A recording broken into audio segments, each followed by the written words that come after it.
Do you know what Gwaan? Where you can get news about the Jamaican culture and just learn about how Jamaicans are doing, as I said, yard and abroad. You get to learn a new Jamaican patois word or even a Jamaican phrase.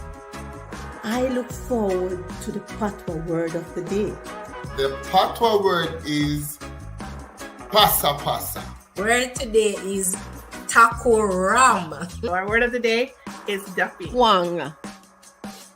No little twang. Not true. I enjoy tuning in to What a It Gwaan. happens every Friday at 7 p.m.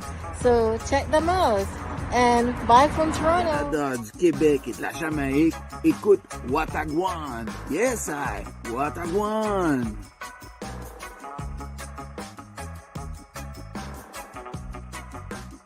I am a big fan of What a Gwaan. Relevant and entertaining, so keep up the good work.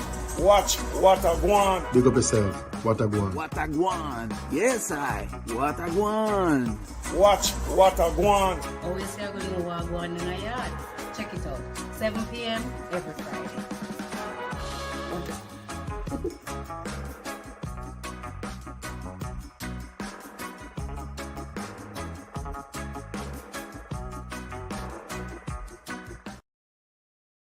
Hello.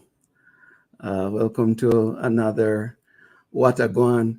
You may have expected the voice of Nicole from Bongotown, but Nicole from Bongotown is in some other town today, so you get me. It's October. We have had snow in Calgary already.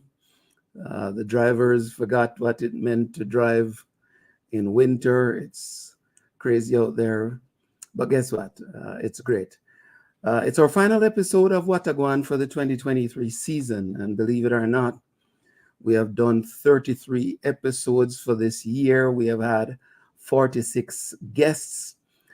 We're not done yet because we've got 3 of them tonight that are going to bring the show down for the year, talking about their connection to history and a little bit about the GraceKennedy Jamaican Birthright program. Of course, big welcome to all of those who are listening on Fresh FM Radio London. It's great to have you with us, and it has been awesome having you with us this year.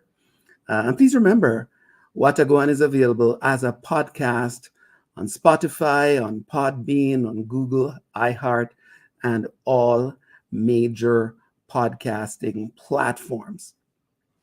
Again, it's an absolute pleasure having you here with us today. Let me just grab my notes and make sure that I'm covering all the things that Nicole is supposed to have said. Of course, she would possibly say, well, she's getting quickly going to our favorite time of the show. I don't know. My favorite time is a time to reason. But of course, we have to do patois time again. Welcome to What a Gwaan. So let's jump into patois time, because I am really keen on getting to hear from some young people who have connected to their roots. And that's what a Gwaan is all about. Sharing the stories, sharing the experiences of Jamaicans here and abroad. So we look forward to that. But before we get to that, let's go to patois time and see what patois time has for us today. And the patois word or phrase, let's see who knows this one. Tanan no poil no dance. Tanan no poil no dance. And, I definitely want to test these youngsters when they come on later. But for those who are watching, when you hear this phrase, what does it mean to you? Put it in the comments section. Let's have a conversation here on this phrase about, the Jamaican patois. An absolutely beautiful language once you get to know it. It's creative, it's funny. There are lots of different things that we learn. My mom, my late mom, used to say this a lot. Tanansi, no poil, no dance. Let's see who knows what it means. Please jump in the comments section and share it with us. Last week on What a Gwaan, we had a chance to talk to Marissa Cadenhead about her journey to becoming the #1 high jumper in the world. She held the Jamaican high jump record for nearly 2 decades. She talked about her journey through college into the international ranks and what it meant to her, but also how it influences what she does today, teaching youngsters through her athletic foundation, but also the way it has influenced her business.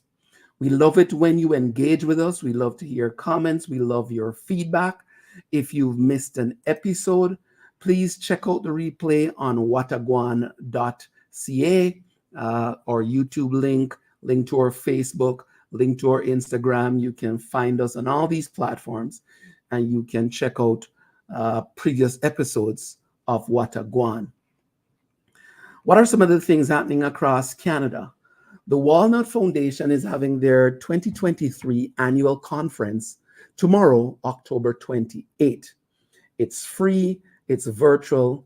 It starts at 10 a.m. Eastern Time with a slate of experienced professionals as well as prostate cancer survivors sharing information on the topic prostate cancer survivorship, enjoying life beyond treatment. Register to attend at www.thewalnutfoundation.com. And for more information, you can email info@thewalnutfoundation.com, or you can call 905-799-2759. In Calgary, the Jamaican Canadian Association Alberta will be holding its annual general meeting tomorrow, October 28th, at the JCA building, 611 3208 8th Avenue Northeast in Calgary. The meeting starts at 7 p.m. and will focus on year-end reports, upcoming events, and the election of officers. All are welcome to attend. For more information, go to www.jcaalberta.com.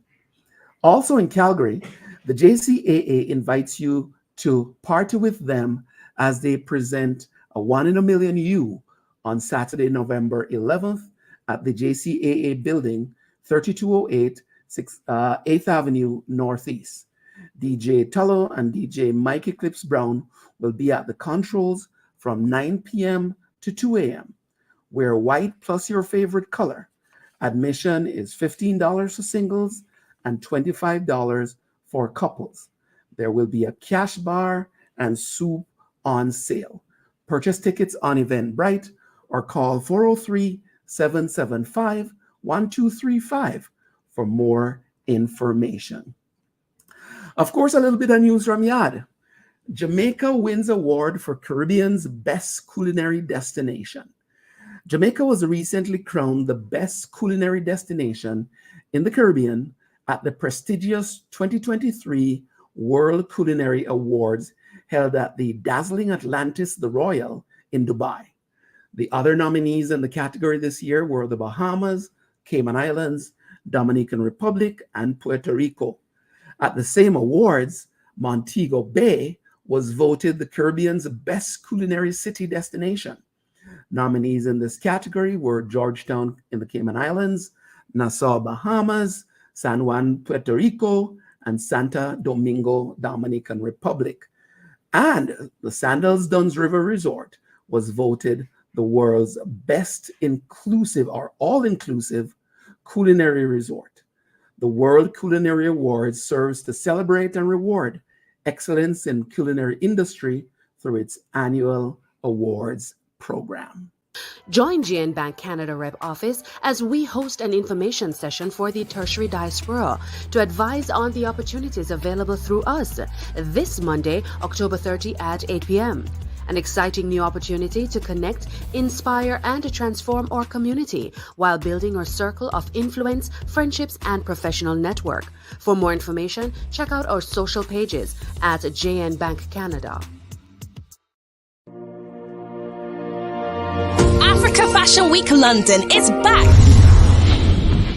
The largest annual fashion week in Europe, profiling African-inspired designs in its entirety, invites you to its spectacular two-day event. Whether you want to network with fashion industry gurus or wish to purchase a one-of-a-kind Afrocentric memento in our renowned exhibition marketplace, Africa Fashion Week London promises to immerse you in all things Africa and more. Tickets are selling fast now.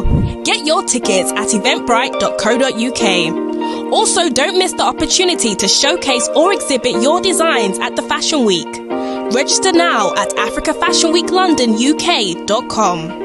Africa Fashion Week London. Book your tickets now.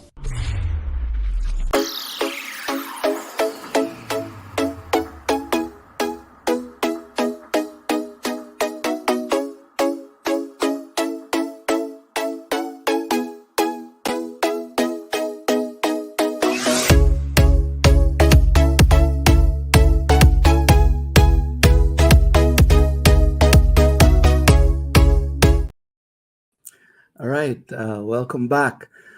All right, so this is now my favorite time of the show. This is where an introduction would have occurred to tell us about a time to reason, what we're going to do. So I'm going to introduce my favorite part of the show, which is a time to reason.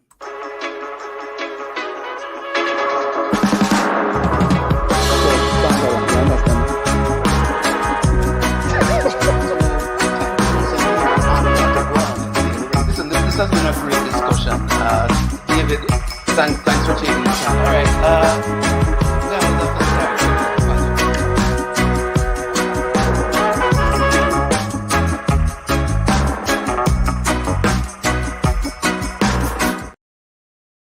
All right. All right.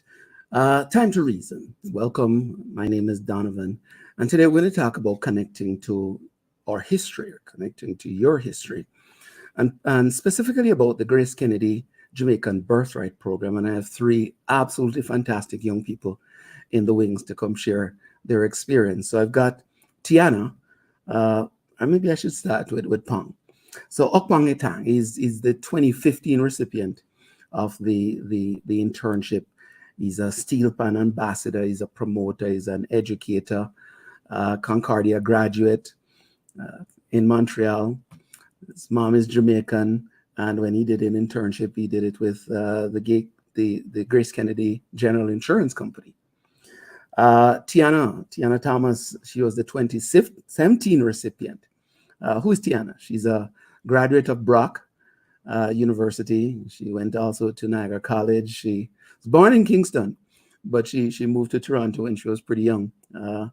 She has done a number of things. She was the 2014 United Achievers Club of Brampton Scholarship recipient. She also won some stuff at I think this was when she was at Brock, but the Roots of African Caribbean Society cultural pageant where she was Miss Jamaica, right? I'm sure there's more that she'll tell me about. And the third guest is Debbie Buck. Debbie is from Jamaican parents. She lists them as coming from St. Andrew and St. Mary, but she was born in Toronto. Or, well, sure. Is there a difference between Mississauga and Toronto? I don't know. Right? But to me, all of it is Toronto. You know, as a guy says, front foreign. So all of the Jamaicans land somewhere out that side, right? She's currently a final year student at the University of Winnipeg doing athletic therapy. She was also the recipient of the Congress of Black Women Mississauga and Area Scholarship in 2019. She's a lover of sports, music, and travel. And when she did her internship, she did it with Grace and Staff Community Development Foundation. Lots to say about these young people, but I'm going to let them say it themselves. Let's bring them into the discussion about connecting to their roots. Debbie, Pong, Tianna, Hello. Hello. Hello. All right. First and foremost, the patois phrase.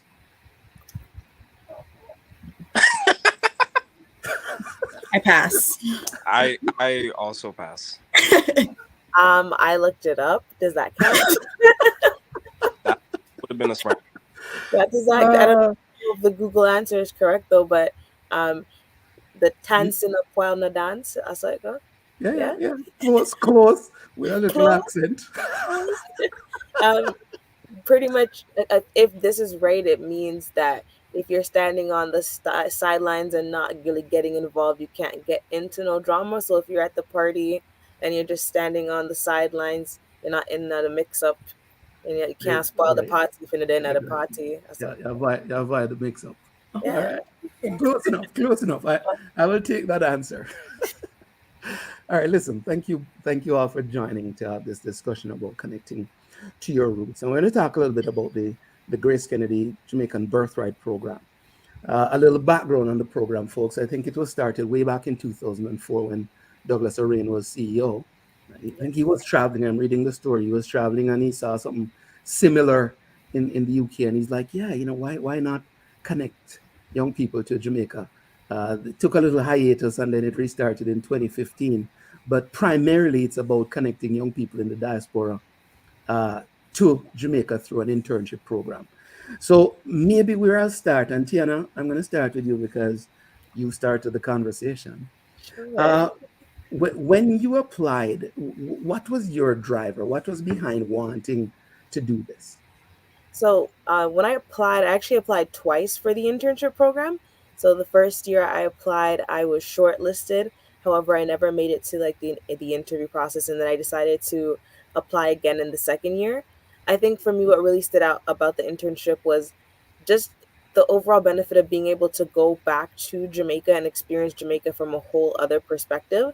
For me, it was always a dream to maybe go back and one day see myself in a professional setting in Jamaica. I've always seen myself kind of going back home and returning home. I had family in Jamaica. I love the island. So being able to go home and also gain valuable work experience was something that really stood out to me. And I thought that it would have been a great opportunity. So that's why I even applied twice, because I didn't get it in the first time. All right.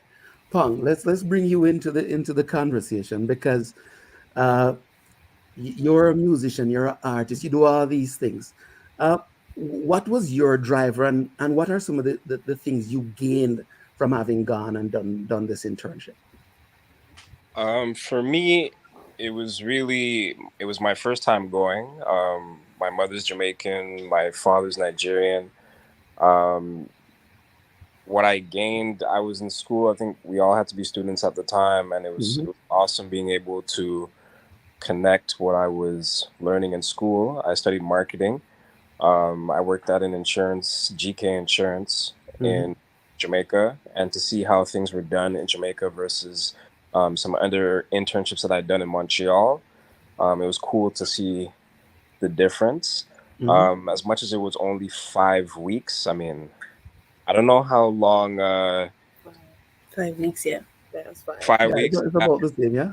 We were the first cohort that came back after the recession, and prior to that, my understanding, it was 12 weeks long, like the whole summer. So, but in that 5 weeks time, I feel like I grew a lot professionally. I definitely grew culturally. I was able to link up with one of my great aunts, who was she was 102 at the time. And then when I came, a lot of my friends were like, yeah, there's a difference, like a different aura about you. There's a different confidence that you're moving with. And I felt that to be extremely, extremely helpful in my development as a person. Yeah, I'll come back to that, but I want to hear Debbie's initial experience. So Debbie, from Mississauga. Yes. Your experience, overall, what was the big thing for you? For me, it was really just being able to go back to Jamaica and experience it in a completely different way. Because I, as well as Tianna, I have family in Jamaica. Majority of my family, my aunts, my uncles, cousins, my grandparents are all in Jamaica. And so when you go back, it's just to be around family. So yes, you learn about the culture, but you're not necessarily seeing the different places. You're spending time with family. So this opportunity allowed me to see Jamaica in a way that I never would have been able to. I got to go to places that my family members who live in Jamaica have never been to. So they now look at me and they're like, yeah, Debbie knows everything about Jamaica. She's a Jamaica girl now. So That's interesting, because one of the things, and Tia, let's bring you in on this. Let me share this with the viewers. I love that picture, by the way. Talk to us about the immersion and the things that possibly were clarified or validated or just were exposed to you that previously you didn't have. Okay, yeah, sure.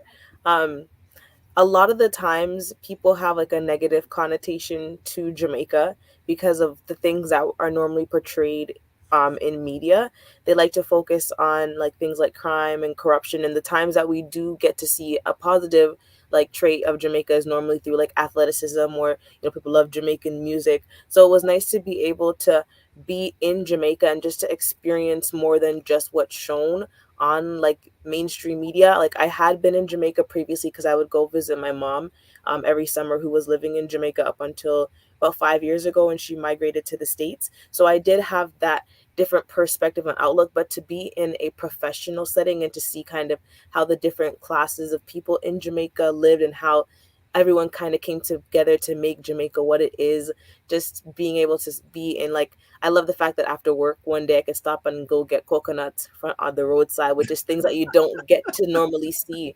So yes, it was like there's the music, there's the culture, there's the things that you see, and then there are things that might be scary to some, but it was more like just embracing Jamaica for what it was, for the people, for the food, the culture, and just the atmosphere that it's just so hard to replicate. And also by being in the program and having that like support and that protection, like we went to Reggae Sumfest and we were in the booth with Shensia, so like you might not get that experience just going as a regular tourist, or you might be a little bit too scared to intertwine with the people of Jamaica, but we weren't scared to do anything. We just got to be, and that was just really great about the program. And you were downtown Kingston. That picture is downtown.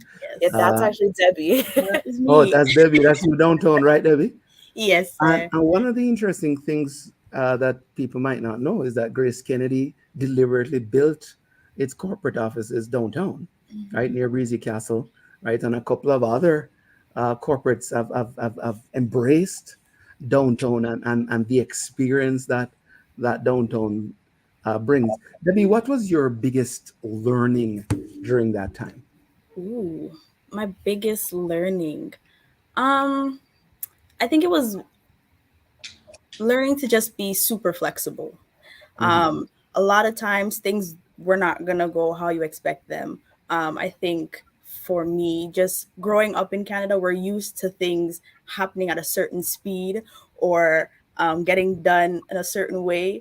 And for me, working in the community development foundation, things didn't go as quickly as you wanted to go, or you had to talk to 2 or 3 people. Some days where in my internship, I had a French club that I ran through one of the homework centers in Majestic Gardens. And so you had to take the taxi to get there. If I was leaving the GraceKennedy office at a certain time, I'm not getting a taxi. That's not happening. So you kind of had to plan ahead, or sometimes being at the homework center and not being able to get a taxi to go back home. So it's just being flexible and not being like super anxious about anything. Just go with it. You're always going to have somebody looking out for you at the end of the day. So that was a big. That's not like a real Jamaican vibe. Just go with it. Just go with it. As an artist, I want to go down that path a little bit. What were some of the things that maybe jumped out at you during the experience? I would say that music is everywhere. We went to different cricket matches. I was very fond of going to the cricket matches because we had we didn't have a regular pass. We had kind of like a VIP, and you got food with it. It was like kind of like an all-inclusive situation. And met Bounty Killer, met Beanie Man, who performed during the halftime show at multiple times. I saw Beanie Man a few times. I saw him at Sumfest as well, but being right next to him and being able to take a picture with him was pretty big. So just the fact that music is everywhere. um, all kinds of music. I'd be very interested to hear what they play on the radio now, but I feel like they're not like Jamaica's not far behind in terms of music happening in North America, but at the same time, Jamaica's the epicenter of culture, I would say, uh, globally. If not for Jamaicans, there would be no hip hop. There would be so many genres that would not exist, you know? So Yeah. as much as hip hop is like the number one genre right now, there would be no hip hop without Jamaica. Mhm. So as an artist, it was really cool to be in the epicenter of culture, see Bob Marley Museum, um, to learn some some quirks about Bob and some stuff that he enjoyed, and this is where this happened, and see bullet holes are still in the home and stuff. So Mhm. as an artist, I really enjoyed that aspect, that music and stories about music and artists were everywhere. Yeah. Tia, your biggest memory of the experience. Wow. I think overall it was just the entire experience. I'm not sure if I'm still in the live because I can't. I'm Oh not yeah, sure you're if good. okay, You're because good. it came to full screen, so I wasn't sure if it kicked me out or not. But overall, it's hard to pick one thing that I could say was the biggest experience. To me, the experience in itself overall is it was everything. Also being able to connect with, because we're there with other people from like the UK and the Mhm. USA. So the biggest thing for me was the relationship that was made with my fellow interns and just how we went through that internship together and the bond we created. I was the only girl with three boys, so it was kind of like the big little sister. Like I got to kind of be the boss as well, but also got protected, and I was taken care of, even so much that when Cleveland, the other intern from UK, he came and visited Toronto this year, we hung out. And then the next month, I had to go to the UK to visit family. And I hung out with Cleveland and another one of the UK interns, Olivia, and we got to meet. So it was just nice to be able to share that experience with people, to also see how the different diaspora reacts in Jamaica, how we can connect to, and just to bring that outside of the experience was like Yeah. great. Now we're here and we have our group as ambassadors, and we're still continuing to advocate for the program, but we also have this moment that bonded all of us. So it's like, oh, you're another ambassador, so nice to meet you. And it's like overall that's something that you can't take away, and it kind of goes to show the connection that gets built that I think is overlooked. That connection, because you never know when we might come together as a diaspora and do something big for Jamaica, and we wouldn't have Mhm. had that connection if it wasn't for the internship. So Yeah. that for me, I think, I guess to sum it up, it would be everything, but the people. The people were great too. Yeah, and for those who are watching, this is not a program focused on Canada. It's focused on youth in the diaspora. So I think the qualification is, I think, is 18 to 30, or 28 or something like that. Going to a tertiary institution, all expenses paid, right? For a period, and you get to connect both professionally and personally in the space. So you get the VIP treatment. You have to link me up with Shensia, by the way. All right, with the Beanie Man on the bounty thing, but yeah, I forgot get that link Princess of dance also themselves. for Shensia. Debbie, talk to us a little bit about having come back from the experience, because you were born and raised in Canada. Then you get this immersion through the internship in 2022. How has it affected your outlook as a Jamaican in the diaspora? Well, ever since I was little, I always said I'm Jamaican, but I was just born in Canada. So being able to be a part of the program kind of just solidified that for me. That Jamaica's home for me. I live in Canada, yes, but Jamaica is home, and it gave me a greater appreciation um, for my history, for my culture, for like where I come from. Coming back, uh, I think it also gave me a greater confidence, because being in the program, you're around individuals that you wouldn't normally be around. You're meeting people that you never thought you would meet.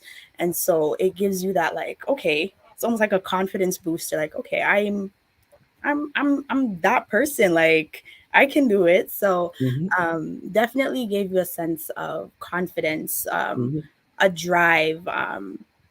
It also gave me a bigger passion for community work.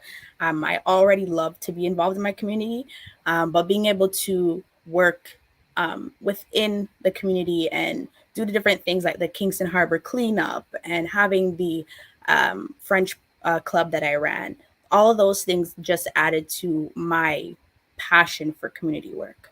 Yeah. Pong, same question for you. You go, you have this experience, you come back. What's the before and after? Before is having had an opportunity to go when I was 8 years old for my grandfather's funeral, but my mom, we didn't end up going because it was a little bit too much for my mom, and I had always wanted to go. So leading up to it, I forget if it was Tianna who applied twice.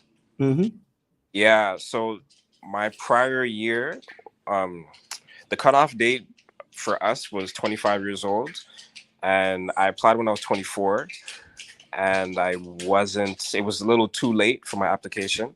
So I just made it when I was 25 the next year. I made sure that I had all my documents in order and everything.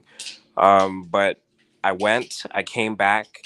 My mom, who was a little bit, she feels better now, but at the time, because she immigrated to Montreal when she was 12, she always had a bit of hesitancy about going back. So she was kind of living vicariously through me. And, when I got back, she had all these questions, and I didn't get to go to Westmoreland, but where she's from in with. But when I got back, she noticed a difference in my demeanor. My patois got better.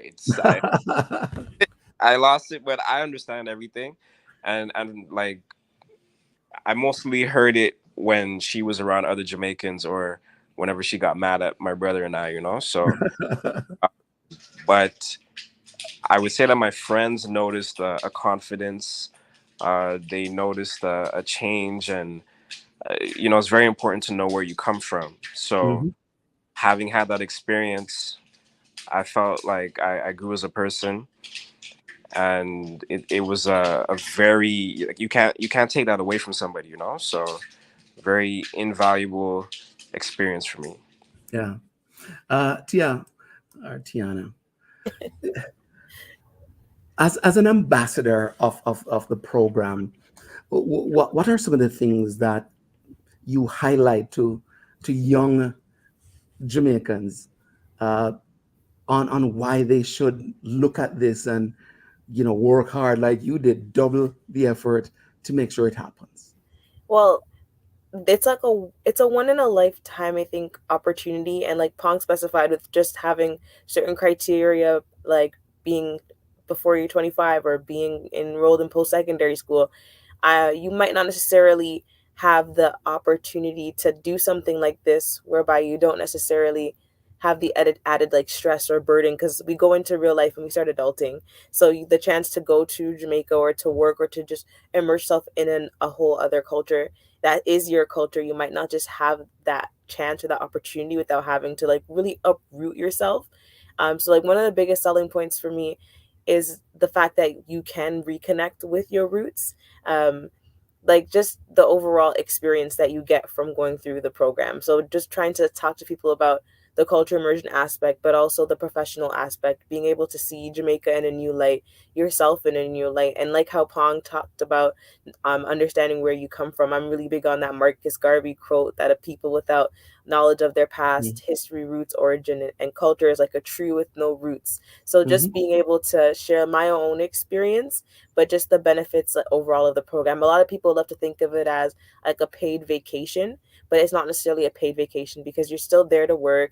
You have to really want more than just the freebie out of the program for you to also be a great fit with the program, for you to get the value out of it.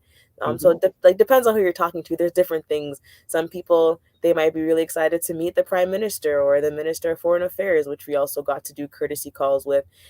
They might enjoy just like we did volunteer efforts. I know that Debbie talked about the Kingston cleanup, but we got to go to the it's like the foster center. I can't remember the exact name in Kingston.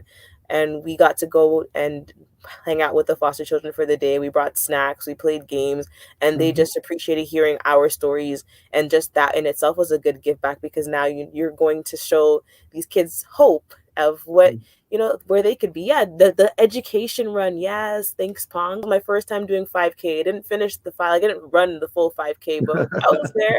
But there's so much. It's so much more than just the freebies and the party. It's an overall experience. It's 5 weeks, but in 5 weeks you can kind of see yourself living in Jamaica, seeing what life would be like if you had that, if you were just in that space. And there's just so many good things. It's hard to summarize it. And as an ambassador, it's like, I want to talk about everything. I want to show a running slideshow. Like, this is what I did. This is where I've been to. And I think the enthusiasm just speaks for itself. So people might be like, okay, that's cool. I'll check it out. So yeah, that's what I would say. Debbie, you get a chance to talk to a youngster in Mississauga who was born in Mississauga about this. What's the selling points for you to them? Ooh, selling points would definitely be getting back to your roots, experiencing where your family comes from, whether it be your parents, your grandparents, getting to know who you are, getting to give back to a country that really either directly or indirectly has made you who you are today, and just getting to grow in the workforce, in creating connections, because you're going to make a lot of connections that are lasting. My manager at Grace and staff, I still talk to her to this day. I had her as a reference for one of the jobs I was applying for. So you really make those connections, and they hold a lot of weight. So it's a really great program. Yeah. All right. Here's the last one for everybody. Yeah, you have to give me a highlight, something that you learned. And Tia, even though you have been going back and forth, I'm sure there's something that popped up during the internship that was a first. Everybody have to give me a first or something that they learned as part of the internship. And it can't be about Beanie Man and Bounty Killer. Whoever went to Sumfest. Pongo, pong. Sumfest was a blast. It was. Have you ever been to a show like Sumfest before? That Sumfest is a one of a kind thing. If you've never been to a stage show in Jamaica. No, I'd never been to a festival of that magnitude. Any artist that you could think of who was hot in 2015 and even before that, I wish I would have been able to see Shensia. I can't lie. But yeah, Sumfest was a whole experience. We got there maybe 7-8 p.m. and ended up leaving. The first night we ended up leaving there like 6 a.m. 6 in the morning. There's pictures of us like sleeping in the little cabana that we were in, but it was wow. So that was a big first. Going to a cricket match, seeing the different style of cricket. That's I think they push it as a little bit more entertaining. So it didn't take like the few days that it would take to finish a cricket match. But the more than that was like the experience of being in the VIP section, and there were like celebrities around, and Beanie and Bounty Killer performing at halftime. Yeah, those were some very awesome firsts for me, especially as an artist. Yeah, Debbie. For me, it was the GraceKennedy anniversary. So the 100, the GK 100. Oh, yeah. So that was huge. Getting to dance with Ding Dong, getting to meet Tony Rebel, take pictures with him, being able to host with Julie Mango, like those, being in that space. It was like do I belong here? And it's like, And no, you you did. do, but you can't believe it. And just being able to look back at the pictures and see the videos of the day, it's like, whoa. And that day was a really full day because there was the diaspora conference that morning. And so getting to meet the different ministers and all of that, it was just my favorite part of the whole program. Yeah. Okay. Wow. You guys have such like really cool experiences. I'm really jealous about that ding dong. No, like, oh my gosh, the GK, because like when you saw the video, was it fling you guys were doing? Oh no, we did bounce, ding dong Yes, bounce. it was bounce. I was like, oh, I was my dad. I was like, okay, you guys, they were getting it. Everyone was dancing. I would say my favorite part, okay, something new, and then I'll go, I guess, maybe a favorite. The new thing for me that I really enjoyed was when we had JCDC, Jamaica Cultural Development Center, come in, and they brought us some homemade musical instruments. So I actually got to use the grater and use the grater to make music. And we talked about the different folk forms throughout Jamaica and how that connected to various parts of our African ancestry. And for me, I'm really big on just like the intersectionality between Africa, the Caribbean, and where we come from. So that was really nice that was really interesting just for me to see. And that's something that sparked my thought process going forward, is just how we were impacted as slaves and where we are today. So that was just really, for something really different that I didn't expect to get out of the internship. Something that was really fun that I enjoyed so much was when we went away for Sunfest the weekend. We also did Appleton rum tasting. Rum tour. Okay. Rum tour. The rum everyone said the rum tour. The Appleton rum tour. So learning how everything was brewed, but also getting to have a little takeaways. That was fun. And we also did the Green Grotto Cave that same day. Passing through Trelawney, being like, Usain Bolt's from there, and I run track. So I was like, yeah. It was great. That was a really fun part. We were supposed to do the Martha Bray River tour as well, but the boat voted against it because they were too tired after Sunfest. So it was like majority rules, and at that time I really didn't like being the only girl. But that would have definitely topped off that weekend for me. But that was fun, and I think one of that weekend also fell on like the Independence weekend. So that overall weekend was just a nice getaway. Yeah. And then you got back to work the Tuesday morning because you have to still go to work after you do all of these excursions that are back to back. You get up and you're like, come on, maybe we shouldn't drink the Heineken day, Or the red stripe sorrel. The red stripe sorrel. Sorrel? All right. That's the one. That's not a drink. The work-life balance was definitely there. It was fun. All right. The clock is ticking. We'll have to wrap up. Talk about food. Because what you get in Canada and what you get in Jamaica is two different things. Food highlights on the internship. I'll say as we talk about the Appleton rum tour, I have Appleton in Jamaica and I can't have it anywhere else. It doesn't taste the same. Back here in Montreal, I've had it in New York. It's not the same. I don't know if it's the water filtration, but the food. Every day at work, because we had our stipend. I forget how much it was, but my manager at the insurance company was just going the extra mile and made it where I didn't have to pay for any food. So I took money home back to Montreal because I saved so much money on food.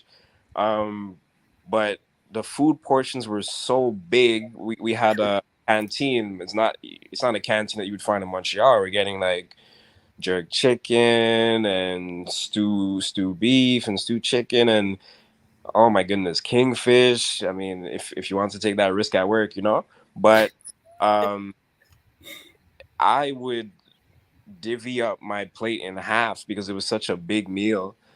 Because I would find myself like the first few days I ate the whole meal and then I just kicked in and that was a problem at work, so I made sure to find a solution. But the food was rich, the food was real. Chicken is real chicken. It's not pumped up with all kinds of hormones and stuff. So I quite enjoyed the food. Debbie. And drinks. For me, I love food. if I'm in Jamaica, it's just Guinea. Give me Guinea and I'm good to go. So for me, anytime we're on the road, if I see someone on the roadside with Guinea, stop me and forget Guinea. And so that was that for me. But everything else, it was just food everywhere. Just like Pang said, like food, and it's a lot of food, and everyone wants to feed you. I think my first day of the when we started working, my manager, she came to me and she was like, I probably shouldn't tell the story, but we're gonna tell the story anyways. She came to me and she said, you want to leave early? I said, where are we going? She took me to Devon House, and we had the patties down at Devon House. Yeah. Man, those were so good. So good. So, Oh, that's funny. All right, Devon knows is a staple. Tia, you get to wrap this up. Food. Yeah, well, food was good. Sorry, Pong, that you didn't have this in your time, but we actually got food vouchers. So we have Island Grill is one of the sponsors, and Tasty. So just going to Tasty's with your food voucher on lunchtime to get a patty and a cocoa bread, a cheese patty, or Island Grill with your food voucher. And then by that time, Grace also had Hilo as one of their subsidiaries, the grocery store. So we had grocery vouchers to go get whatever we wanted. I loved packing myself a round spice bun and the tin cheese to put that in my little lunch on top of the food that I was planning on getting. But you know that the tin cheese is different over in Jamaica. So that was good. Food is always good. Food everywhere is good. And being on the UE campus was also good because of the KFC. And you know, Jamaica KFC tastes better than KFC anywhere else. So yeah, you cannot be in Jamaica and go hungry. If it's getting up on the roadside, picking a mango from the tree or some guava or whatever is in season, you know that you'll be fed and well taken care of. All right, listen, it's been an absolute pleasure having all you here talking about your experience and connecting to your roots. I think it's really important to share the story and to share the experience. For people watching, if you know a youngster, let me share it here that could benefit from this. If they're in tertiary institution, applications are still open until the end of November. They can, I don't think anybody's going to scan the QR code, but just go on the GraceKennedy website. The foundation has a link there, and you'll get all the information related to applying, encouraging them to connect to their roots, because they'll end up having stories and experiences like Debbie, Tia, and Pong. Tia, thanks for linking me up and making sure that this happened. Debbie and Pong, thanks for joining and sharing the story about connecting to your roots. It's inspiring, and I'm sure you guys will continue to do fantastic things in your lives based on the fact that you have connected the way you have with your roots. Take care of yourself. Thank you. Thanks for having us. All right. Thank you.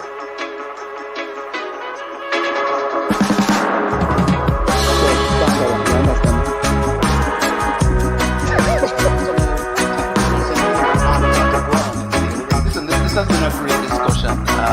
David, thanks for taking the time.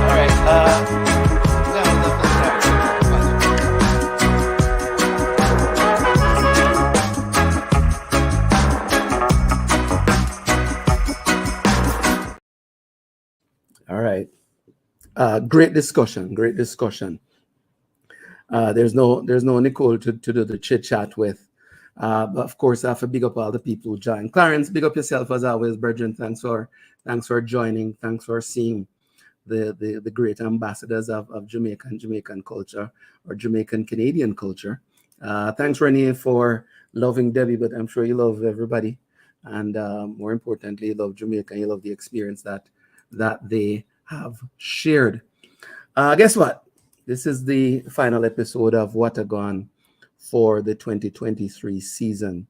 Like I said, we started in February. We've done 33 episodes. We had 40 odd guests. We've talked about health. We've talked about wealth. We've talked about all kinds of things. You name it, we've talked about it. We talk about community. We talk about culture. We talk about history. We've shared patois words. We've shared smiles. Nicole talked about dry bread and biscuit and all kinds of different things. It's been an absolute pleasure doing What a Gwaan, being here, sharing our culture, promoting Jamaica, promoting important topics. And for all who have watched us all over the world, we appreciated those listening on Fresh FM Radio London. Thanks for joining this year. And we look forward to coming back strong in 2024 to share more about Jamaican culture, about who we are, about what this is all about. Before we go, we have to wrap up with the patois word of the day. I think Tia give the answer. Tanans in a while in a dance, being a silent observer will not influence an outcome or conversation. So you can, as we say in Jamaica, just answer back and watch what Gwaan, right? That's what the patois word is. As always, we're grateful that you were able to support us this season. Your comments, the thumbs up, everything for everybody who was a guest. Thanks for the time. Nicole not here today, but big up Nicole. Thanks for bringing her Bongo Town culture and her vibes and energy to the program. As always, we want to continue to promote Gwaan. All the episodes will be on our YouTube channel or Facebook page. You can reach those from the website watagwan.ca. And as Nicole always say, Gwaan has 2 A's. It's been, like I said, an absolute pleasure to do it. And we look forward to coming back next season, stronger, bigger, wiser, but still focused on promoting Jamaica and Jamaican culture. Enjoy the seasons as they come. We have Thanksgiving, we have Christmas, we have New Year's, we have, I don't know what else is going to happen in between, but make it deliberate. Take care of you, take care of yourself, be proud of who you are, be proud of the culture, and we'll be back next season to do it again. Take care. Bye.